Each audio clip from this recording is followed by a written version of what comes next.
Kenali dirimu, cintai dirimu.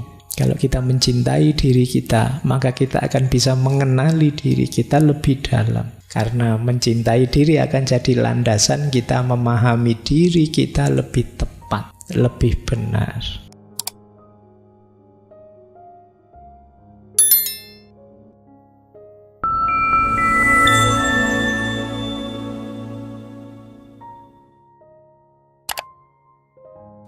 Assalamualaikum warahmatullahi wabarakatuh. Bismillahirrahmanirrahim.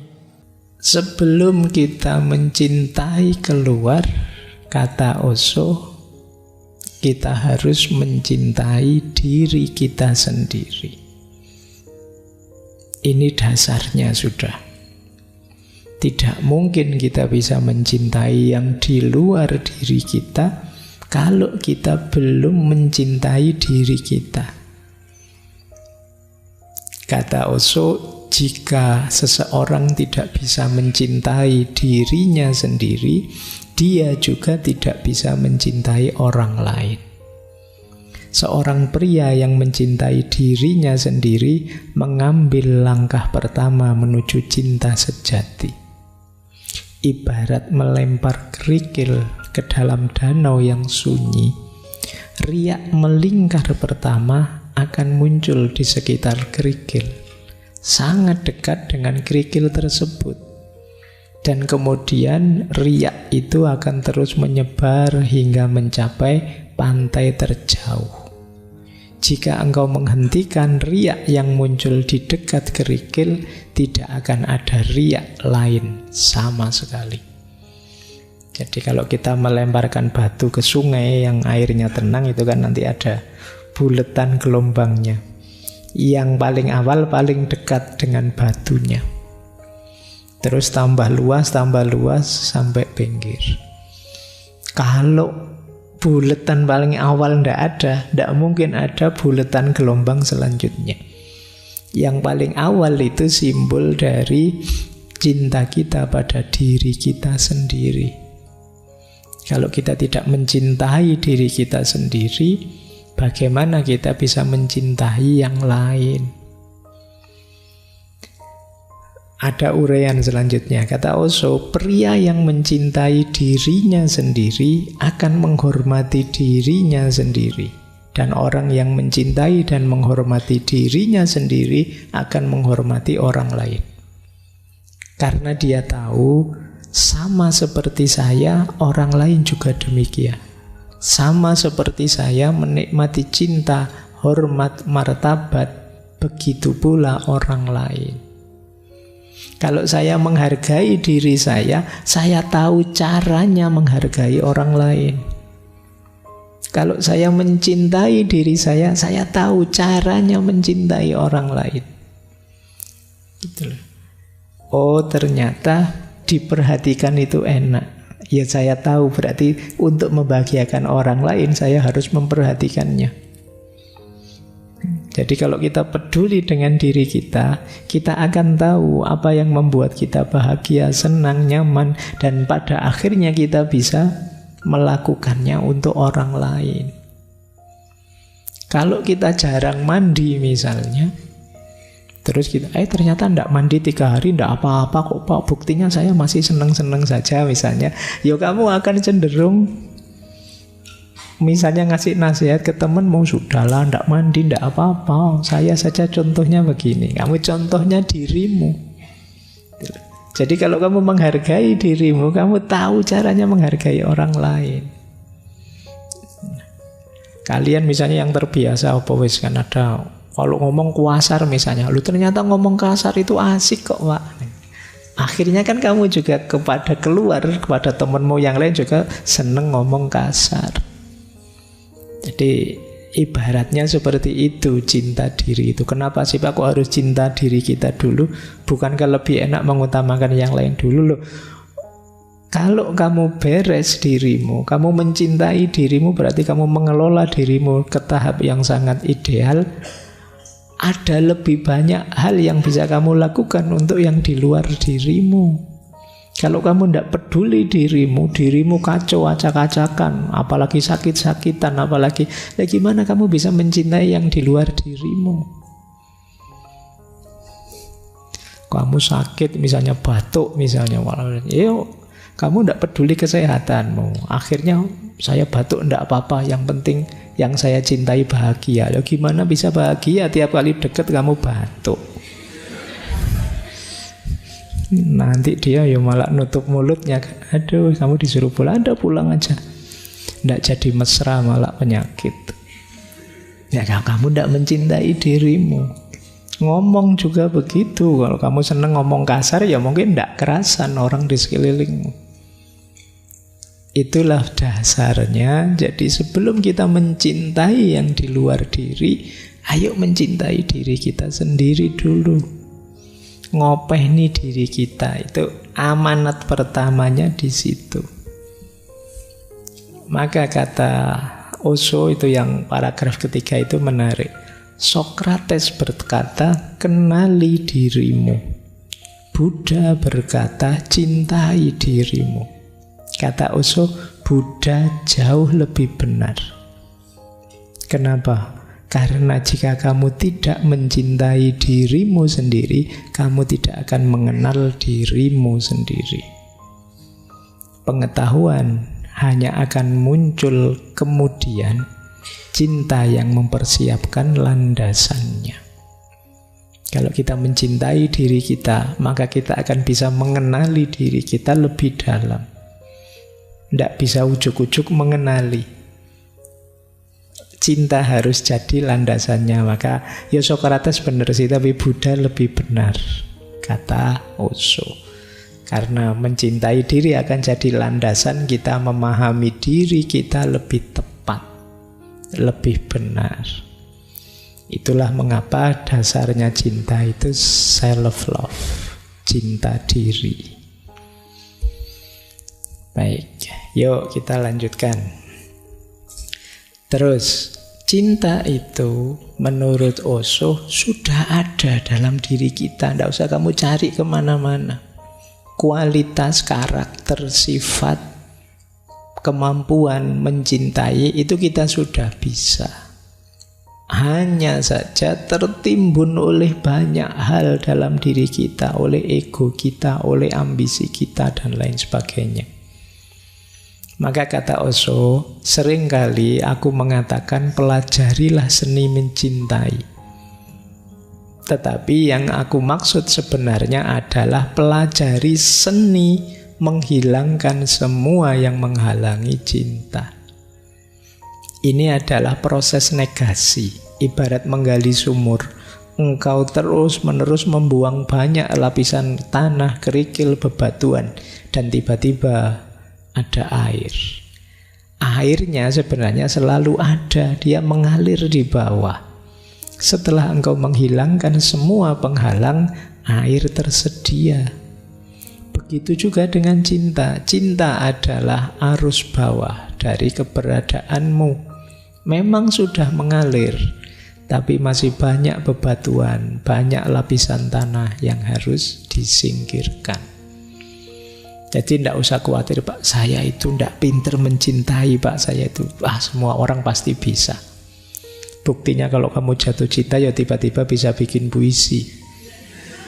Tiba-tiba pinter nulis puisi patah hati dan lain sebagainya. Jadi kita bisa kok. Yang penakut kalau jatuh cinta tiba-tiba jadi berani.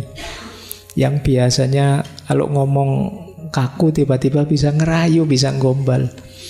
Tiba-tiba bisa basa-basi, tiba-tiba bisa menyapa. Itu dasarnya cinta. Kita bisa kok sebenarnya. Hanya saja selama ini banyak tertimbun oleh macam-macam. Mungkin oleh ego, mungkin oleh gengsi, mungkin oleh ambisi, mungkin oleh cita-cita yang tidak perlu dan lain sebagainya. Berarti tugas kita apa? Yuk bersih-bersih diri ini terhadap hal yang tidak penting, biar cintanya bisa muncul keluar.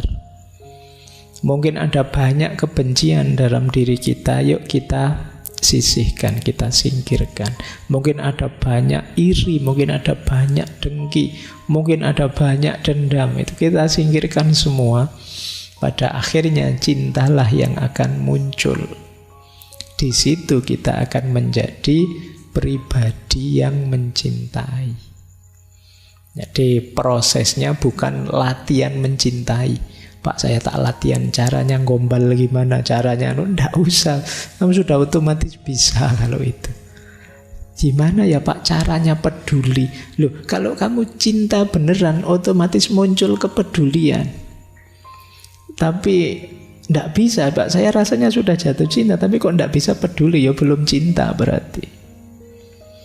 Itu gerakan otomatis sudah ada di bawah kesadaranmu.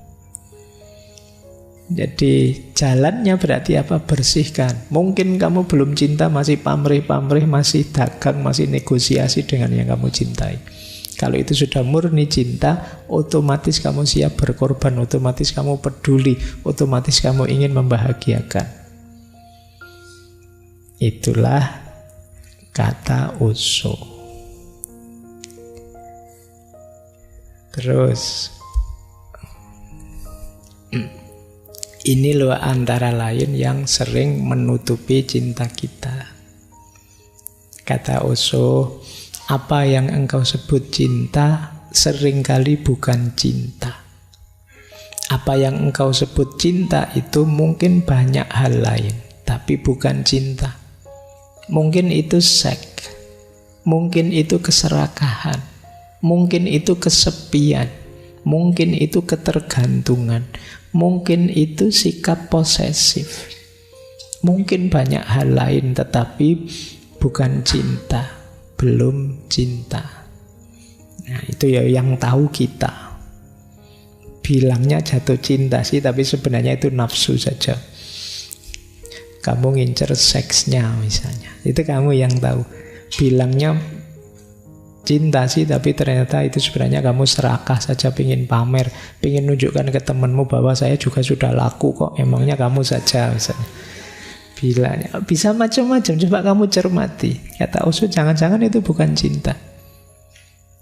Posesif, ingin menunjukkan bahwa saya bisa punya sesuatu, atau itu bukan cinta tapi ketergantungan.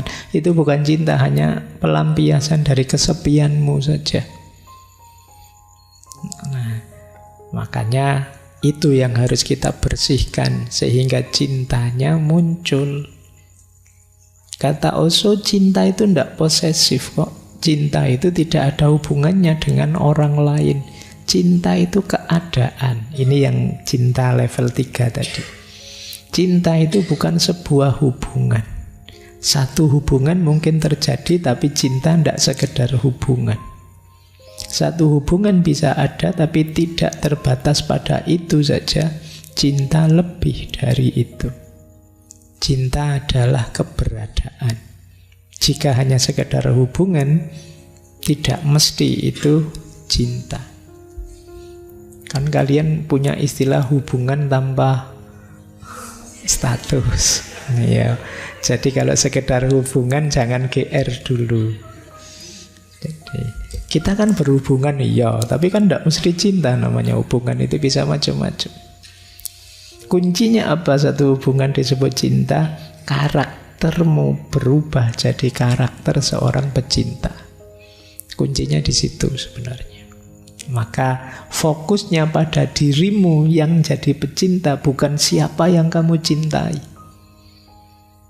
Ini dulu teori yang sama disampaikan ketika kita belajar Erich Fromm.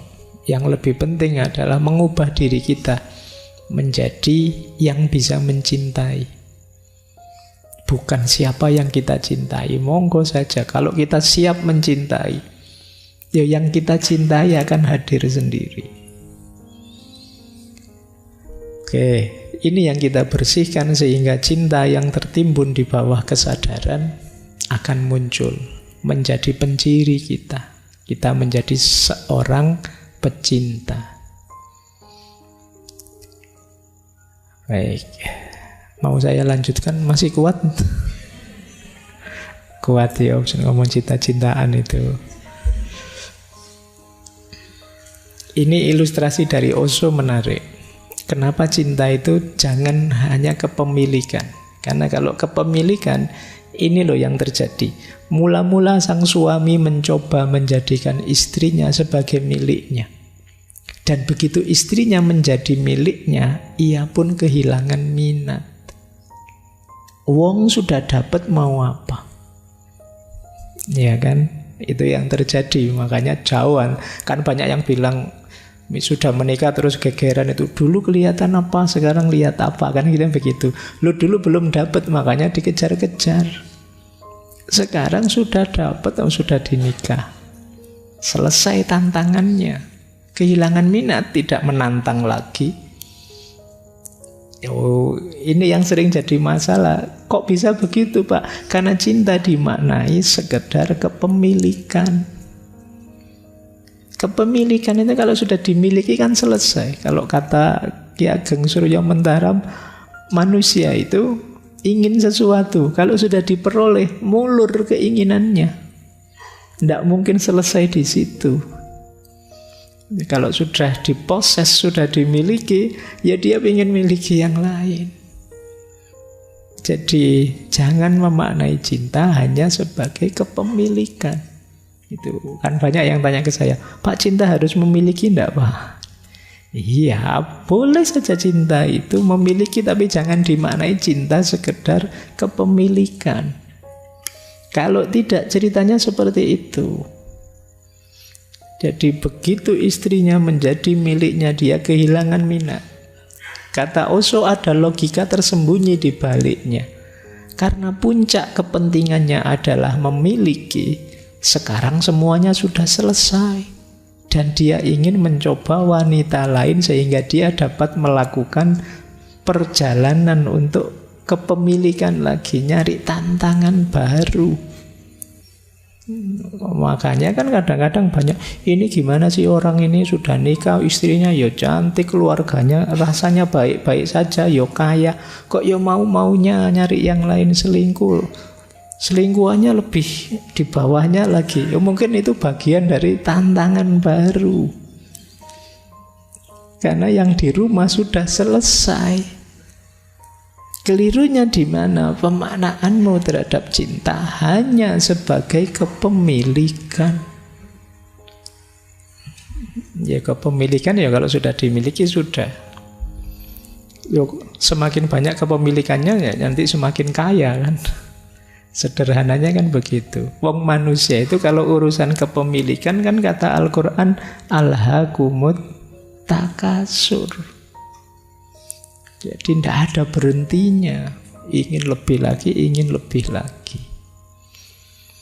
Baik, maka ya kalimat ilustrasi ini menegaskan ndak cinta jangan hanya dimaknai sekedar posesif, kepemilikan. Lanjut. Osho juga menjelaskan cinta yang dewasa. Cinta itu tanda orang sudah dewasa. Cinta yang dewasa, kata Osho, manusia menjadi dewasa saat dia mulai mencintai, bukan saat dia mulai membutuhkan sesuatu. Titik tekannya agak berbeda. Yang pertama, penekanannya pada bagaimana mendapatkan lebih banyak. Yang kedua, penekanannya pada bagaimana memberi lebih banyak dan memberi tanpa syarat. Inilah pertumbuhan atau kedewasaan. Orang dewasa itu berarti bagi Osho, coba dilihat dia bisa mencintai enggak? Mencintai itu berarti sudah rela berkorban, rela memberi tanpa syarat enggak? Kalau teman-teman sudah bisa melakukan ini berarti sudah dewasa.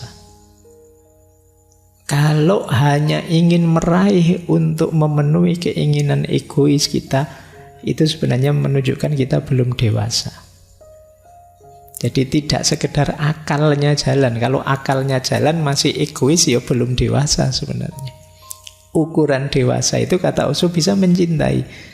Jadi tidak mencari untuk kepentinganku, tapi berbagi pada yang lain. Orang kok sudah rela berbagi pada sesamanya, pada yang lain. Berarti ini kan mencintai namanya, dia sudah dewasa. Tapi kalau hidupnya masih sibuk mengejar ini, mengejar itu untuk kesenangannya sendiri saja, dia belum dewasa, masih anak-anak. Nah, kalian boleh ngitung ya, dirimu sudah dewasa atau belum. Jadi tidak sekedar dihitung dari sudah sunat apa belum, usianya berapa, enggak. Kalau di Osho sudah bisa berbagi apa belum? Kalau belum ya belum dewasa. Nah, orang dewasa itu cirinya bisa memberi. Baik, jadi cinta berarti tanda kedewasaan seseorang. Lanjutkan lagi. Kalau orangnya belum dewasa tapi mencintai gimana Pak? Berarti sudah jatuh cinta sih tapi masih belum rela berbagi. Masih ingin pamrih-pamrih dia peroleh dari cintanya. Kata Osho, orang yang belum dewasa kalau jatuh cinta, dia akan menghancurkan kebebasan yang lain, menciptakan perbudakan, menjadikan penjara. Kebalikannya, orang dewasa yang jatuh cinta, dia akan membantu untuk bebas, saling membantu menghancurkan segala macam perbudakan. Dan ketika cinta mengalir dengan kebebasan, disitulah keindahan. Namun kalau cinta mengalir dengan ketergantungan, disitulah keburukan.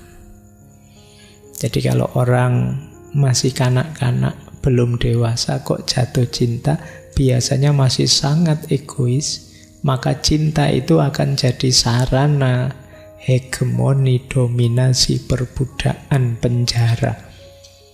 Karena yang dia cintai akan dia posisikan hanya sebagai alatnya dia untuk memenuhi kebutuhan dan kepentingannya.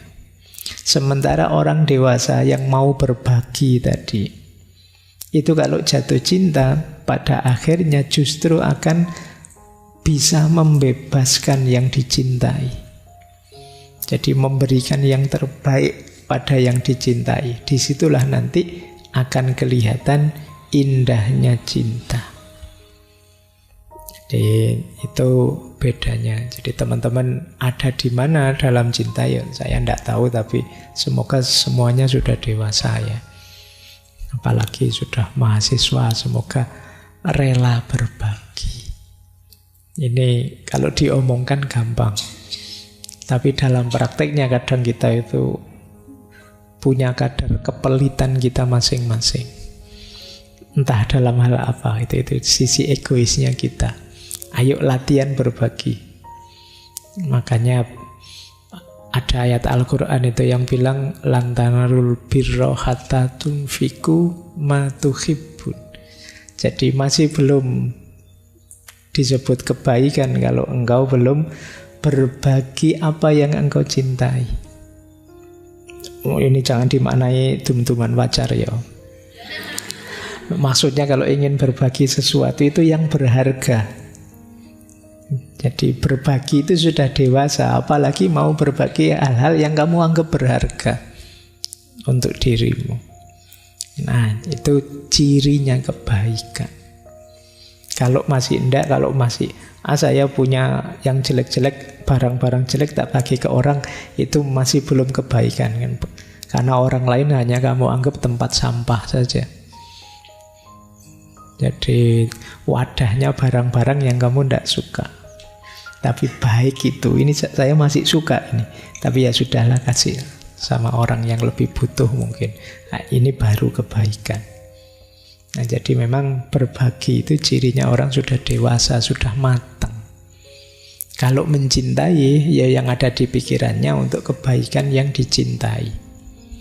Inilah cinta yang dewasa. Baik, kita lanjutkan. Ini menarik kalimatnya. Kalau engkau menyukai sekuntum bunga, jangan dipetik. Karena dia akan mati dan tidak lagi menjadi hal yang engkau sukai. Jika engkau mencukai sekuntum bunga, biarkan saja dia seperti adanya. Cinta itu bukan tentang kepemilikan. Cinta adalah tentang penghargaan. Nah, ini sekalian ngertilah maksudnya ya. Kalau ketemu, ini hubungannya dengan posesif tadi. Kita itu cenderung ingin mengambil, memetiknya hanya untuk kepentingan kita. Padahal kalau sudah jadi milik kita, itu kita tidak tertantang lagi. Karena dia akan kita ubah sesuai keinginan kita, tidak seperti dirinya semula sebelumnya. Padahal yang kita sukai, kita cintai itu dia yang sebelumnya tadi. Sekarang kita ubah dia sesuai keinginan kita karena jadi milik kita. Maka jangan heran pada akhirnya kamu sendiri merasa, kemana dulu rasa yang ada ini kok sekarang pergi? Karena engkau yang mengubahnya sendiri. Jadi kalau ada sekuntum bunga, kamu senang, jangan dipetik. Kalau dipetik, kamu bawa ke kamar, kamu tidak akan senang lagi dengan bunga itu. Karena tadi kamu kagumi bunga itu, ditangkainya seperti dia apa adanya. Nah, ini ilustrasi dari tadi loh, bagaimana kita menghargai cinta. Tidak sekedar ingin memiliki. Justru indahnya ketika kita biarkan dia seperti adanya. Itu yang disebut cinta itu membebaskan. Jadi prinsip dasarnya memang freedom, kebebasan. Baik. Nah, ini menarik. Ada satu teori dari Osho. Cinta yang sejati itu justru kesediaan untuk sendiri. Ini menarik ya. Kita kan selama ini pokoknya hidup mati berdua kemana-mana bareng. Tapi Osho kebalikannya enggak. Orang yang benar-benar mencintai itu justru orang yang siap sendiri. Demi apa? Demi kebebasanmu. Demi kebahagiaanmu. Dan orang yang siap sendirilah yang dia akan bisa berbagi. Tadi kan cirinya yang dewasa berbagi. Siap sendiri bukan berarti tidak jadi nyari pasangan, Pak. Tidak begitu maksudnya. Jadi siap sendiri itu kata Osho, kebenaran eksistensial hanya orang yang mampu menyendiri, yang mampu mencintai, berbagi dan menyelami inti terdalam cinta. Cinta bukan sebuah hubungan, cinta itu keadaan. Tidak ada hubungannya dengan orang lain. Seseorang tidak sedang jatuh cinta, orang itulah cinta itu. Tentu saja ketika seseorang sedang jatuh cinta, memang dia jatuh cinta, ya itulah hasilnya. Jadi kita berubah jadi cinta, kok tiba-tiba memang ada lawan jenis yang kita cintai, yaitu efeknya. Tapi tidak hanya dia yang kita cintai, semua juga kita cintai. Nah, kadang-kadang justru dalam cinta itu kita siap menyendiri jadi diri kita untuk bisa berbagi lebih banyak pada yang kita cintai. Jadi ini mirip nanti kayak dulu di Khalil Gibran bahwa cinta itu justru yang kuat seperti tiang-tiang, ya kayak tiang-tiang masjid ini, tiang-tiang bangunan. Dia tidak boleh terlalu rapat, kurang kuat bangunannya. Biarkan berdiri sendiri di posisinya masing-masing sebagai dirinya sendiri. Justru ketika tidak terlalu rapat akan lebih kuat. Tiang itu kalau sebanyak ini tiang terus dikumpulkan yang tengah, ambruk masjidnya. Tapi kalau biarkan berdiri di posisinya dengan karakter dan fungsinya, justru lebih kuat. Itu yang disebut kesediaan untuk sendiri. Kan banyak orang mencintai itu, kita harus bersama terus, mengorbankan karakterku, kamu korbankan karaktermu, kita dalam bersama. Justru tidak kuat. Biarlah masing-masing dalam keunikan kita sendiri, itu yang dimaksud kesediaan untuk sendiri. Dan jangan tuntut dia untuk ikut keinginanmu, demikian juga sebaliknya. Bahkan nanti di salah satu tulisannya Osho bilang, cara mencintai yang cerdas adalah justru siap memberikan waktu, memberikan break pada yang dicintai. Jadi kalau Mas kok tiap malam minggu sampai napel atau capek aku, mbok libur lah sebulan itu. Lu itu boleh kalau kayak gitu. Mungkin ada jenuhnya, ada ya monggo saja, ada breaknya. Jangan dianggap itu terus tidak cinta lagi. Justru mungkin disitulah akan kelihatan buktinya dari cinta, bahwa aku siap melakukan apapun demi dirimu, aku siap berbagi apapun. Itu diantara yang disampaikan oleh Osho. Nah, ini yang rame, yang sering kalian komplain ya. Sejak tadi kan kalimat-kalimat yang rasanya ini kalimatnya anak-anak yang bucin semua tadi ya. Budak cinta. Coba perhatikan uraiannya Osho itu ya tentang budak cinta. Ketika saya berkata, jadilah budak cinta, yang saya maksud bukan untuk menjadi pelayan orang yang Anda cintai. Bukan, tidak sama sekali. Saya tidak mengatakan untuk menjadi pelayan seorang kekasih. Maksudku jadilah pelayannya cinta. Gagasan murni tentang cintalah yang harus dilayani. Kekasihmu hanyalah salah satu wujud dari gagasan murni itu.